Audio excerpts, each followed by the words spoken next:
ወዳችኋለሁ ሁላችሁንም ወዳችኋለሁ እኔ እንደምወዳችሁ ሁሉ እግዚአብሔር ይወደዳችሁና የልባችሁን መሻት ሁሉ ይፈጽምላችሁ ማለት ነው።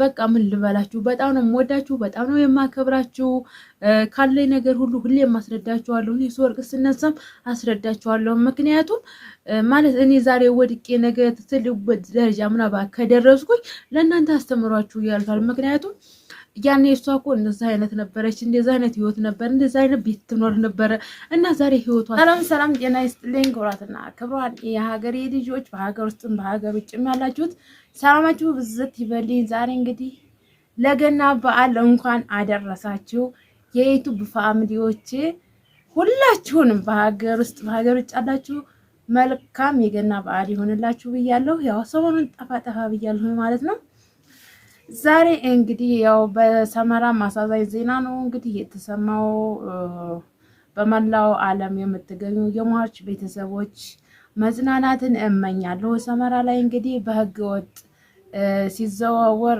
ሰመራ ላይ መኪና ተገልብጦ የ2 ወጣቶች ህይወታቸው አልፏል የ60 ሰዎች ደግሞ ቁስለኛ ሆነዋል ማለት ነው በጣም ነው የሚያሳዝነው በዛሬ በገና እንግዲህ በጣም ነው አንጀት የሚበላው ማለት ነው ያው ግማሹም እንግዲህ እንደዚህ ቁርጥ እየበላ ምናምን ነው ያለው እኔም በቤቴ እንግዲህ ዛሬ በዚህ መልኩ እያሳለፍኩ ነው ያው ደስ የሚል ገና እያሳለፍኩ ነው እንዳቅሜ ማለት ነው ያው ግን በጣም ነው ያዘንኩትኝ እግዚአብሔርን ነው የምላችሁ በጣም ያማል ሰው ዛሬ እንግዲህ ወጣት ነው እንግዲህ ታላችሁ 22 ወጣት ማለት በጣም በወጣትነት ያሉ ናቸው በ20 ምናምን አመት ውስጥ የሚኖሩ ናቸው እንግዲህ ወደ ስደት የሚሄዱት በጣም ያሳዝናል እንግዲህ በ60ዎች ውስጥ ያሉ ደግሞ በከባድና በአነስተኛ ቁስል ውስጥ ነው ያሉት እነሱንም ፈጣሪ ይማራቸው ማለት ነው እንግዲህ ጥብስ ልጋብዛችሁና በልተን እንገናኛለን ማለት ነው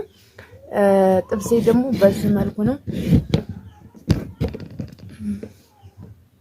አየው በዚህ መልኩ ጥብስ ጠብሻለሁኝ እንደገና ይወጣላም አለ ያው ይሄንን ይመስላል በዚህ መልኩ ገናን እያሳለፍኩ ነው እግዚአብሔር ይመስገን ቤተሰብ አሁን እንግዲህ ያው አሁን ፈካ አላልኩም አሁን በልቼ መጥቻለሁ ያው እንዳያችሁ ጥብስን በልቼ ጨርሼ ነው የመጣሁት ማለት ነው እንግዲህ እንዳጋጣሚ ለምን ሳልቀየርሽ ምናምን ታላችሁ ማለት ነው ያኔ በጣም ነው ያዘንኩትና እየከፋኝ ማለት ነው የህት ወንድሞቻችን ሞት በጣም ነው አንጀቴን የበላኝ በጣም ነው ውስጤን የበላው ማለት ነው እኔ እንጃ ብቻ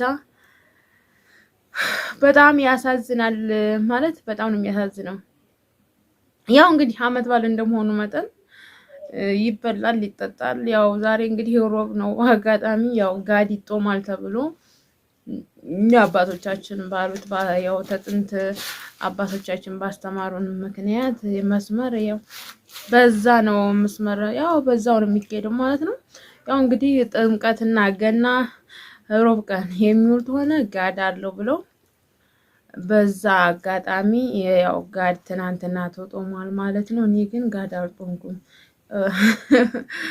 እኔ እውነት ነው የማወራው እንዴ እኔ ጋድ አልጾምኩም ያው የጦም አልበላም ግን ያው መጾም አለው ጨጓራዬ እህል በፈለገ ሰዓት ምግብ ተዘጋጅቶ መብላት አለብኝ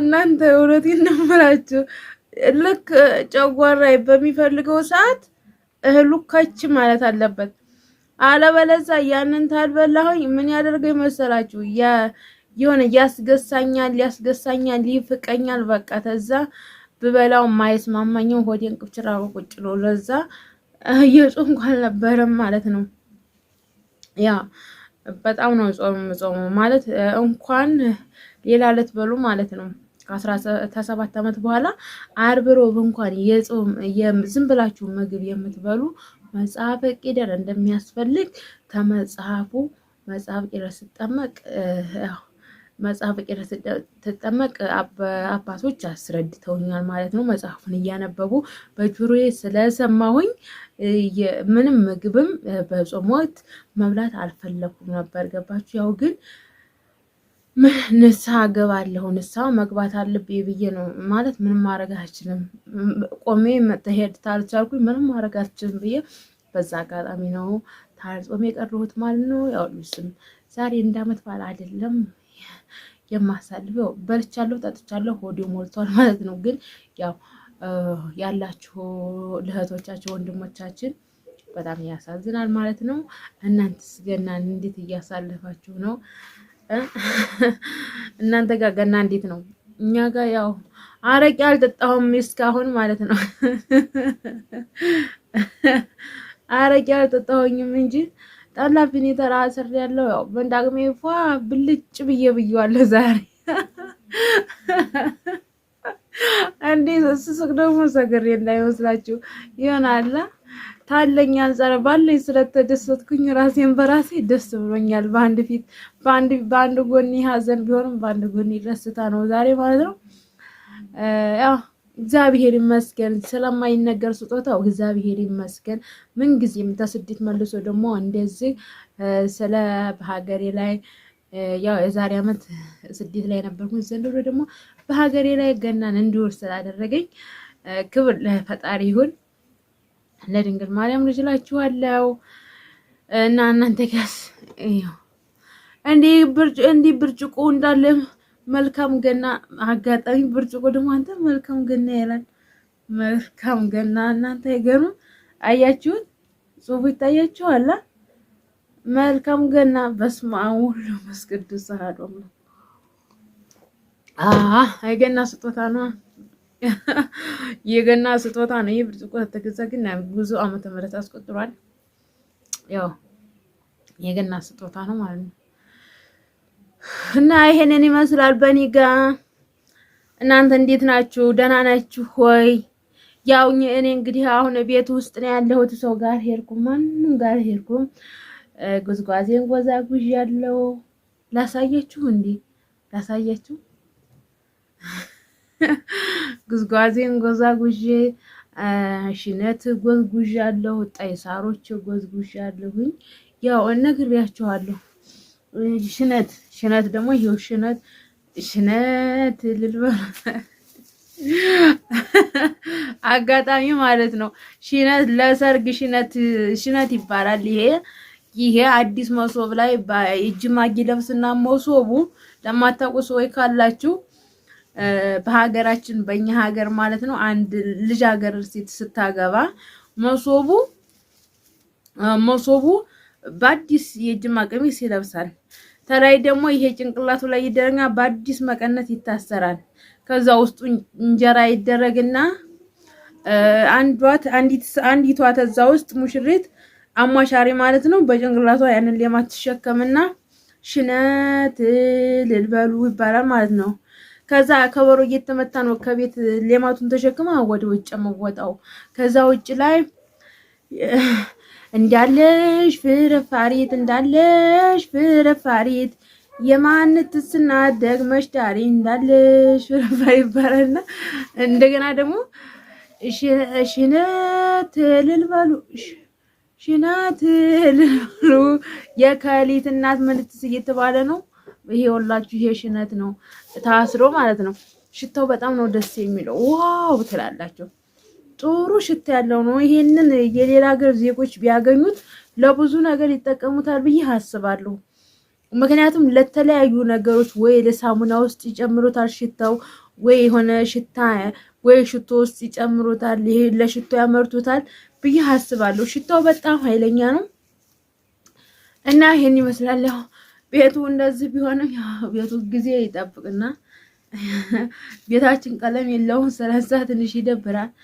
ያኔ ጊዜ ያው ብቻ ያው ፈጣሪ ያው እዚች ቦታ ስላደረሰ እዚች ቀን ስላደረሰኝ ነው ፈጣሪን የማመሰግነው ማለት ነው። ገባችሁ? እና ያው ስላለሁበት ቤት ቀለም አልተቀባም ብዬ እኔ አይደብረኝም ባዘውኝ ማለት ነው። ተኪራይ ቤት ወጥቻለሁ። ያው የዘመድ ቤትም ቢሆን ተኪራይ ቤት ወጥቻለሁ። እንደገና ደግሞ ባለፈው እንደ 3 ጉልቻ ታሪክ ብል እንደ 3 ጉልቻ የሆነ ማለት የሶስት ጉልቻ ታሪኮን እናቀል ምናምን 3 ጉልቻ እኮ እናንተ ለራሳችሁ 3 ጉልቻ አገር ውስጥ ያን አገር ውስጥ ሆናችሁ እኮ 3 ጉልቻ ሳትጎልቱ ምግብ አትመገቡ ማለት ነው። እኔ ነገራችኋለሁ። ስቶፕ የለኝም፣ ኤሌክትሪክም አልጠቀምም፣ ቆጣሪ የለም እዚህ ጋር ብያችኋለሁ። አለሁበት ቦታ ቆጣሪ የለም። ይሄው አያችሁት፣ ይሄ መብራት ራሱ ይሄ ሁላችሁ ይሄ ራሱ ያልተሞላ ነው። ስለዚህ ተሶ ላይ ጠልፌ ነው ላምቦለ ራሱ የምጠቀመው ማለት ነው። ያው ሰዎቹ በወቅቱ ያው ብዙ ደክሟል ቆጣሪ ሊያስገቡና ቆጣሪውን ለማስገባት ፍቃደኛ አይደሉም። መብራት ኃይሎች ማለት ጊዜ ያለው የዛ ሰፈር በአንድ ነው ማስገባት የምንችለው፣ አሁን ማስገባት አንችልም ብለው በዛ አጋጣሚ ነው ቆጣሪ ሳይገባ የቀሩ ቤተሰቦች እና እወዳችኋለሁ፣ ሁላችሁንም እወዳችኋለሁ። እኔ እንደምወዳችሁ ሁሉ እግዚአብሔር ይወደዳችሁና የልባችሁን መሻት ሁሉ ይፈጽምላችሁ ማለት ነው።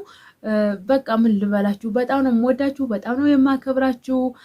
ካለኝ ነገር ሁሉ ሁሌ ማስረዳችኋለሁ። እኔ ስወርቅ ስነሳም አስረዳችኋለሁ። ምክንያቱም ማለት እኔ ዛሬ ወድቄ ነገ ትልቅ ደረጃ ምናምን ከደረስኩኝ ለእናንተ አስተምሯችሁ ያልፋል። ምክንያቱም ያኔ እሷ እኮ እንደዛ አይነት ነበረች፣ እንደዛ አይነት ህይወት ነበር፣ እንደዛ አይነት ቤት ትኖር ነበረ እና ዛሬ ህይወቷ ተቀይሮ እዚህ ቦታ ደረሰኝ ብላችሁ የዛን ሰዓት እናንተ ጎበዝና ጠንካራ የምትሆኑበት ጊዜ ሊመጣ ይችላል እና ስለዚህ እኔ ውድቀቴንም መነሳቴንም በቃ ሁሉ ነገሬንም ለእናንተ አልደብቃችሁም።